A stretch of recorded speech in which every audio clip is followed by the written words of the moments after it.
lebam semua hitam dada ni, perut dia semua. Lepas tu yang tak sangka doktor bagi sebungkusan. Doktor cakap ni tempurung kepala dia, kata.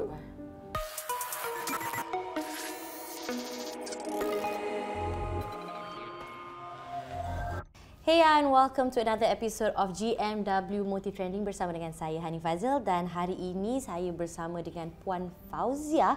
Dan kepada anda yang nak tahu Puan Fauzia ni siapa? Puan Fauzia ni merupakan adik kepada Puan Jahidah Nordin. Mungkin anda masih ingat lagi satu peristiwa ataupun kes 3 tahun lepas yang kita telah dikejutkan dengan seorang wanita ataupun isteri yang telah dipukul sewaktu hamil sehingga koma. Itulah dia Puan Jahidah. Beliau adalah mangsa keganasan rumah tangga, dan hari ini kita bersama dengan Puan Fauzia. Kita nak dengar sikitlah macam mana keadaan Puan Jahidah sekarang ni dengan kesihatan beliau dan sebagainya. Sekarang keadaan kakak saya, Puan Jahidah, memang masih terlantar, memang tak boleh bercakap, tak boleh nak faham arahan. Dia kaku atas katil. Dia ada bagi apa-apa respon ke, tengok ke, bercakap ke, tak ada? Kalau macam dia dengar bunyi tu, dia akan macam kali sekejap lah. Mungkin dia dengar bunyi tapi dia tak faham. Ya, sebab kadang-kadang orang datang melawat dia macam apa, kadang dia tengok, kadang tu macam statik je keadaan dia. Dia akan termenung jauh, pandang tempat lain sebagainya lah. Mangsa yang sedang hamil 4 minggu ketika itu mengalami kecederaan parah di kepala dan tengkorak. Terpaksa dibuang akibat pendarahan selain rahang, tulang belakang serta rusuk retak. Disyaki dipukul suaminya yang berusia 38 tahun. Sewaktu kejadian berlaku, beliau dalam keadaan koma sewaktu hamil. Dan terpaksa melahirkan secara pembedahan. Jadi anaknya Eshan. So Eshan tu macam mana keadaan dia dengan tengok mak dia macam tu? Sekarang ni dia belum faham lagi sebab perkembangannya pun lambat. Walaupun dia dah 3 tahun tapi dia punya perkembangan tu macam setahun. Memang lambat sangat. Jadi kalau macam saya letak dekat mak dia pun, dia mungkin dia ingat macam nak main-main, dia gelak-gelak, dia macam tak faham lagi lah. Puan Fauzia ada bagilah masa untuk diluangkan bersama dengan adalah juga. Perkembangan Eshan agak perlahan. Perlahan. Dia tahu tak tu mak dia? Sebab dia pun dia tak faham lagi kan. Even kalau dia bercakap pun tak boleh lagi. Masih belum boleh bercakap lah. Nak panggil mama ke papa memang tak boleh. Kita kena tunggu dan tengoklah macam mana kan. Macam nanti. Itulah doktor cakap, kena tunggu tengok dia, kena ikut review doktor. Memang kena pantau dia lah. Ya, so sekarang Eshan berumur 3 tahun. 3 tahun. Tapi untuk Eshan, mungkin belah keluarga bapanya ada tak bertanyakan khabar ataupun mencari beliau ataupun ambil tahu tentang Eshan ni? Tak ada. Tak ada langsung? Seorang pun tak ada yang tanya khabar, memang tak ada. Telefon pun? Tak ada. Agak menyedihkan lah bila kita dengar macam ni kan. Dan kalau kita boleh imbas kembali ke waktu kejadian hitam tu, masa tu Puan Fauzia kat mana? Masa tu memang saya tinggal dekat Sendayan lah. Sebab kakak saya tu dia kerja dekat Johor Bahru. Jadi kami memang dekat rumah je lah. Jadi masa kat rumah tu dapat panggilan macam mana? Saya ada adik seorang perempuan kat Melaka. Dia yang dapat panggilan tu. Dia dapat panggilan dan terus bagi tahu dekat Puan Fauzia. Dan macam mana, apa yang dia bagi tahu dekat Puan Fauzia sewaktu itu? Masa tu adik bagi tahu saya lah. Dia cakap kakak masuk hospital, dia cakap. Tapi kami pun tak tahu kondisi dia macam mana. Tak tahu, jadi kami ingatkan macam dia masuk ward biasa ke, mungkin lebam macam pengsan ke macam tu je. Tapi masa dia kata masuk hospital tu, tahu ke kenapa dia masuk hospital tu? Adakah ingatkan aksiden ke atau memang tahu suaminya memang seseorang yang sebegitu? Kami tak tahu yang suami dia macam tu. Tak tahu? Sebab yang telefon adik saya tu kat Melaka, suami dia juga bagi tahu dekat adik saya tu. Pula. Jadi dia yang bagi tahu yang dah masuk ke hospital. Jadi beliau yang bawa ke hospital. Betul, dia cakap dia nak waris. Jadi adik saya ni pelik. Dia cakap, waris, awak kan dia punya husband kan, kenapa nak bagi tahu kami adik-beradik kan, macam tu. Dia nak waris juga, dia cakap. Lepas tu dia bagi tahu yang kakak ni masuk hospital. Dia cakap nak waris, dia terus off. Oh, dia tak bagi tahu sebab apa. Dia tak bagi tahu sebab dia lah apa. punca dan sebagainya, dia tak tahu kena macam manalah. Wow. Dia macam ada cakap, dia kata kami gaduh sikit je, dia cakap macam tu lah. Jadi lepas dia off telefon tu, terus Puan Fauzia pergi ke hospital ke ataupun adik yang pergi dulu ke? Adik pergi dulu. Lepas tu sebab macam saya pun kan tak tahu sebenarnya keadaan dia macam mana kan. Ingat kan ward biasa ke macam jatuh biasa ke pengsan macam tu. Jadi adik dulu yang pergi dekat JB. Lepas tu dia sampai kat JB, dia terus dia masuk ke ICU tu. Dia terus call saya lah. Dia pun tak dapat nak cakap. Dia tengok kan macam teruk sangat kan. Dia cakap kakak datanglah, dia tengok sendiri, dia cakap. Saya tak boleh nak cakap macam mana, dia cakap. Jadi masa tu juga malam tu saya dengan husband terus pergi JB. Jadi memang masa tu saya macam kenapa ni kan? Adik ni tak nak bagi tahu. Dia cakap tengok sendirilah keadaan kakak dia tu. Malam dah tak boleh masuk ICU. Lepas tu esok pagi tu baru saya pergilah ICU tengok. Adik tu dah tak sanggup dah dan tengok dia tu. Jadi sampai ICU tu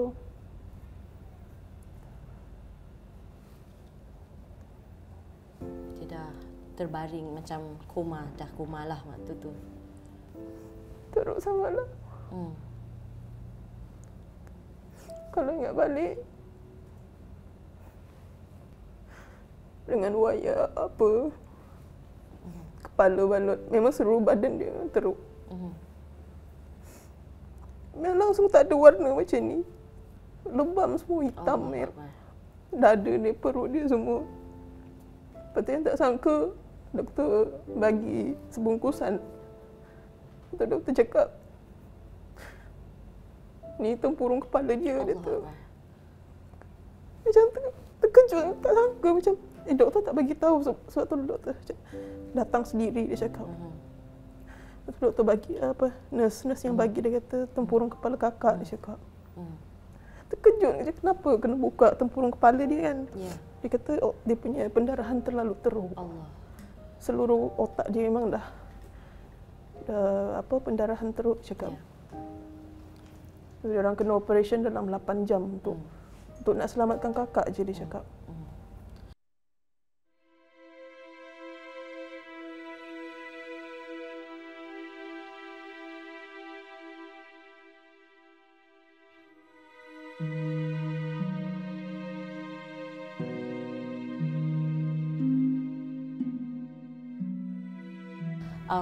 Masa tu dah tahu ke yang sebenarnya beliau macam tu sebab dipukul ataupun masih lagi? Kami tak tahu pun. Masih tak tahu? Tak tahu yang dipukul. Allah. Sebab lepas tu kontak dia semua tak dapat. Suaminya masa tu tak ada lah, terus hilang lah. Hilang lah. Jadi apa yang perkara pertama yang terlintas dekat fikiran Puan Fauziah waktu itu? Bila dah tengok kakak dalam keadaan begitu dengan suaminya yang hilang, jadi apa yang terlintas? Masa tu saya dengan adik lah, adik kami tak tahu, masih macam blur, dua-dua pun macam tak tahu kan nak fikir apa sebab tengok keadaan dia tu macam tak sangka, macam kita tak pernah tengok keadaan macam tu teruk kan.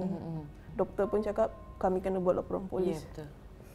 Pihak polis cari dia dah tak ada, lepas tu 38 hari polis cari dia baru jumpa. Baru jumpa lah lepas 38 hari. Dan masa waktu tu pula keadaan kakak seperti itu dengan keadaan hamil pula tu. Jadi apa pesan doktor waktu tu? Apakah prosedur yang keluarga pilih untuk masa tengok kakak tu, doktor pun tak cakap dah pasal kandungan ke apa. Masa tu nak selamatkan kakak je. Okay. Memang dia cakap diorang pun tak tahu kot yang dia mengandung masa tu. Okey. Tapi kami tahu. Kami tahu yang dia mengandung.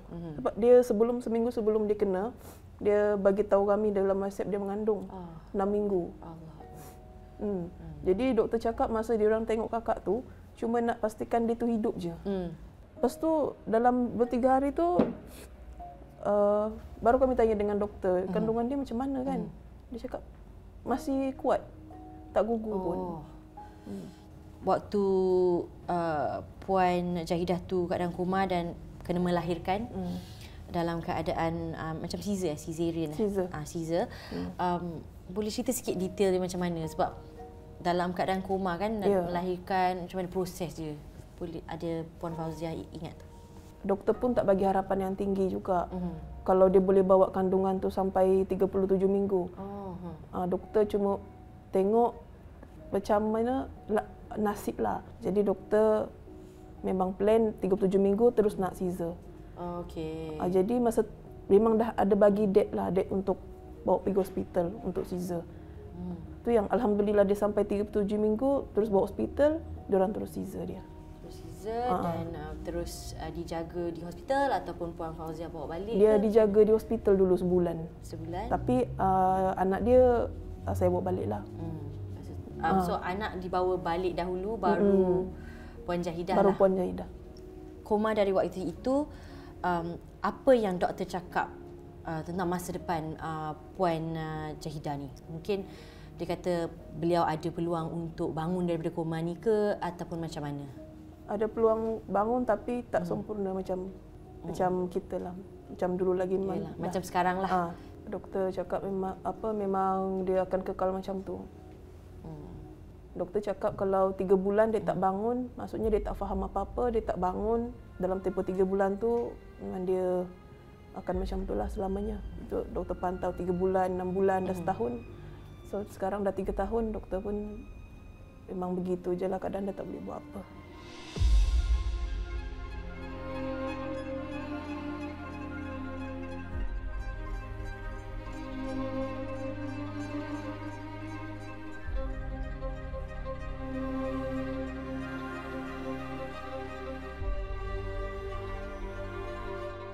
Sebab doktor kan dah cakap yang itu adalah keadaan yang mungkin akan berterusan kan. Ada ke apa-apa rawatan yang dilakukan lagi untuk kakak Puan Fauziah? Sekarang ni jaga dia macam biasalah dekat rumah. Ikut masa bagi susu. Sampai sekarang masih still juga bagi susu melalui tiup. Uruskan macam biasa, setiap tukar pampers macam kita uruskan baby lah macam tu. Memang Puan Fauziah yang menjagalah. Kita nak tahu macam mana beliau sebelum ini. Adakah Puan Fauziah sendiri ada momen-momen yang rindu untuk buat sama-sama bersama dengan Puan Jahidah sebelum ni? Memang rindu jugalah sebab adik-beradik kan. Lagipun memang saya rapat juga dengan kakak Jahidah kan. Apa-apa walaupun kalau macam dia cuti ke apa, dia akan balik rumah saya. Dia akan bawa kami jalan, suka bagi hadiah. Macam-macam jugalah dia bantu kan. Kalau ada masalah semua pun dia akan tolong. Itu yang masa baru je kami pindah sini tu dia jadi macam tu. Ingat kan kami macam dah plan macam okey, nanti kami pindah dekat Semenanjung. Nanti senanglah datang rumah, tak payah lagi nak balik Sabah. Tiket mahal semua kan, nak jumpa pun susah. Jadi memang kami dah plan macam tu. Kami duduk sini dekat, kira senanglah nak jumpa adik-beradik kat sini. Siapa sangka hikmah pindah ke sini tu adalah untuk menjaga kakak Puan Fauziah sendiri kan. Untuk betul-betul kongsi masa bersama kan.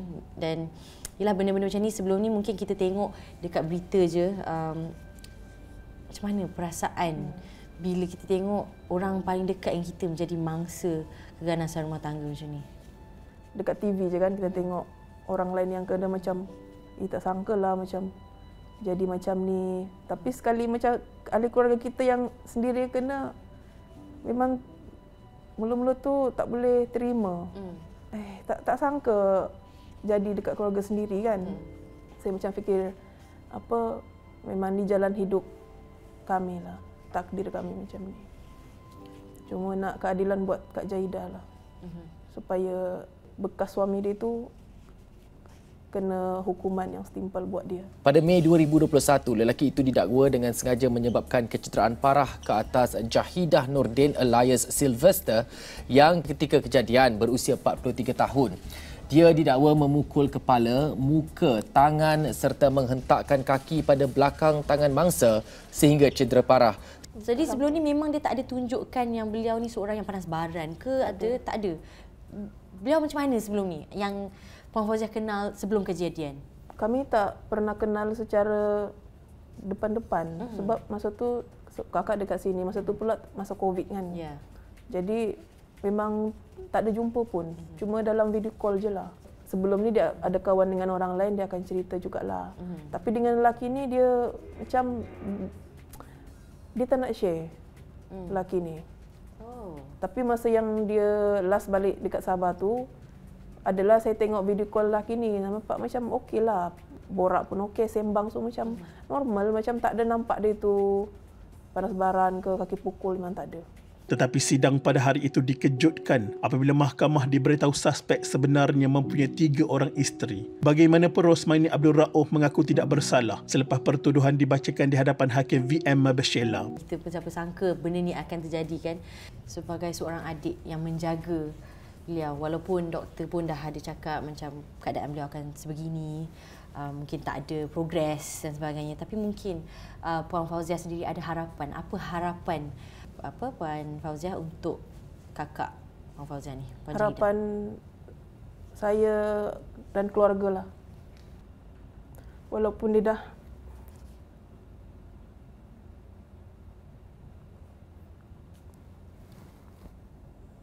cacat kan. Tak ada harapan yang banyak sangat. Cuma jaga dia dengan seeloknya lah.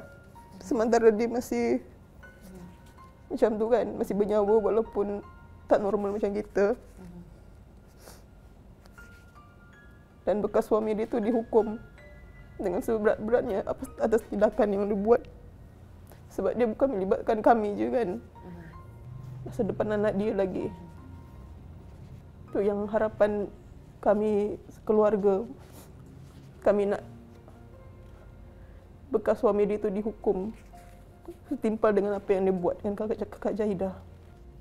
Untuk Puan Fauziah yang nampak sendiri keadaan Puan Jahidah macam mana yang melalui keganasan rumah tangga yang seperti ini, mungkin Puan Fauziah ada sedikit kata-kata untuk yang di luar sana yang mungkin berhadapan dengan masalah yang sama, masalah keganasan rumah tangga ni, ada kata-kata untuk mereka yang melalui sesuatu yang seperti ini ataupun keganasan rumah tangga ni? Kalau ada yang tengah melalui macam situasi kakak ni, suami pukul, suami dah mula berkasar dengan kita kan, jangan diamkan diri. Jangan ingat dia pukul sekali je, dia pukul 2 kali je. Kita tak tahu sebab kita ada anak. Kalau jadi apa-apa dekat kita kan, siapa nak jaga anak? Selalu saya tengoklah dekat komen sebab anak tak nak pisah. Tapi diorang tak fikir ke kalau jadi apa-apa kat diorang macam Kak Jahidah ni kan. Jadi anak dia, syukur juga kami ada nak jaga anak dia. Kalau tak ada orang nak jaga anak kita macam mana? Jadi kena ambil tindakan lah. Untuk bekas suami Puan Jahidah, memang tak ada kabar, tak ada kontak langsung dengan beliau kan. Kalaulah Puan Fauziah ada kata-kata yang nak dikatakan kepada bekas suami Puan Jahidah tu, apa yang Puan Fauziah nak sampaikan?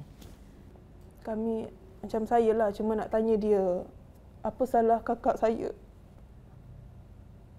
sampai dia buat macam ni teruk? Apa salah kakak Jahidah?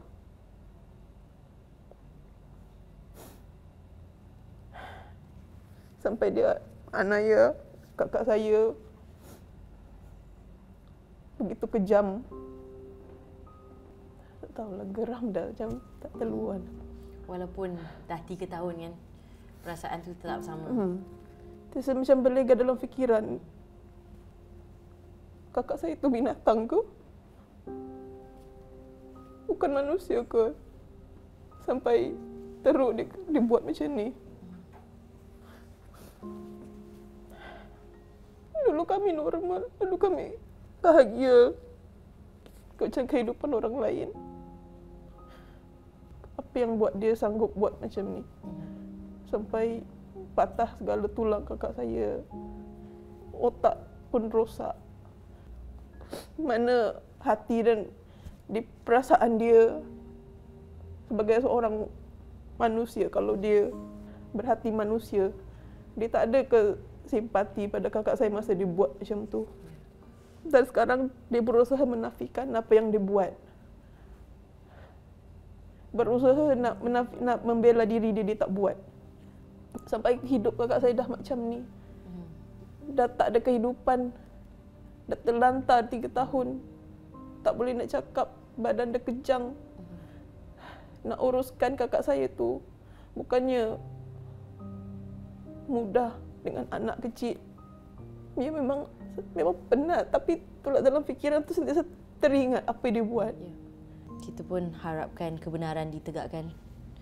Betul. Semoga Puan Fauzia dan keluarga terus kuatlah.